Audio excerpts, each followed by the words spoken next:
নিদাহাস টি-20 সিরিজের টস ভাগ্যটা বড় নিয়ামক হয়ে দাঁড়িয়েছে।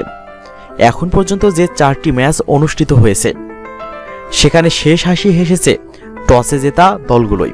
টসে জিতেও ফিল্ডিং নাও আর ম্যাচ শেষে বিজয়ের হাসি হাসো, এ যেন বড় নিয়ম হয়ে দাঁড়িয়েছে।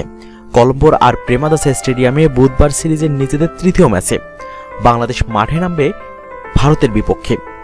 তা বাংলাদেশ অধিনায়ক এই ম্যাচে টসে জিতবেন তো?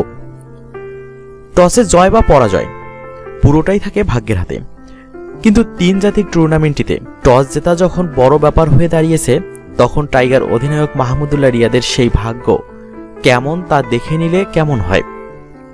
সব ধরনের ক্রিকেট মিলে বাংলাদেশকে 6 ম্যাচে নেতৃত্ব দেয়া মাহমুদুল্লাহ রিয়াদ টসে জিতেছেন 4 ম্যাচেই, অর্থাৎ প্রায় 66% সময় ভাগ্য তাকে সঙ্গ দিয়েছেন টসে জিতে।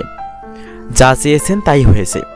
বাংলাদেশকে যে 6 ম্যাচে নেতৃত্ব দিয়েছেন মাহমুদুল্লাহ, তার 2টি টেস্ট এবং 4টি টি-20। জানুয়ারিতে ঘরের মাঠে ত্রিদেশীয় সিরিজের ফাইনালে আঙুলে চোট পেয়ে নিয়মিত অধিনায়ক সাকিব আল হাসান ছিটকে গেলে শ্রীলঙ্কার বিপক্ষে টেস্টের নেতৃত্ব পান সহ অধিনায়ক মাহমুদুল্লাহ।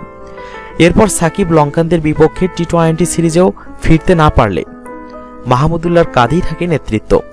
এমনকি নিদাহাস ট্রফিতেও সাকিবের অনুপস্থিতিতে ভারপ্রাপ্ত অধিনায়ক মাহমুদুল্লাহ রিয়াদ। নেতৃত্ব দেওয়া 2 টেস্টের একবার করে টসে জয় এবং হার মাহমুদুল্লাহর। তবে 4টি টি-20-র 3বারই টসে জিতেছেন তিনি, 3বারই শ্রীলঙ্কার বিপক্ষে। ঘরের মাঠে টি-20 সিরিজের 2 ম্যাচে এবং এবার শ্রীলঙ্কার বিপক্ষে নিদাহাস ট্রফিতে, যে ম্যাচে দুর্দান্ত জয় বাংলাদেশের। কিন্তু ভারতের বিপক্ষে একবার নেতৃত্ব দেয়া টসে হার মাহমুদুল্লাহর। নিদাহাস ট্রফিতেও হার বাংলাদেশের। বুধবার কি বিপরীতটা হতে পারে না? টস নামের ভাগ্যের খেলা যখন নিদাহাস ট্রফিতে এত বড় রূপ ধারণ করেছে, তখন বাংলাদেশের দর্শকরা তো এই প্রার্থনা করতেই পারেন। শ্রীলঙ্কার ৭৭তম স্বাধীনতা দিবস উদযাপন উপলক্ষে কলম্বোতে আয়োজিত সিরিজের নিজেদের প্রথম ম্যাচে ভারতের বিপক্ষে 6 উইকেটে হারে বাংলাদেশ।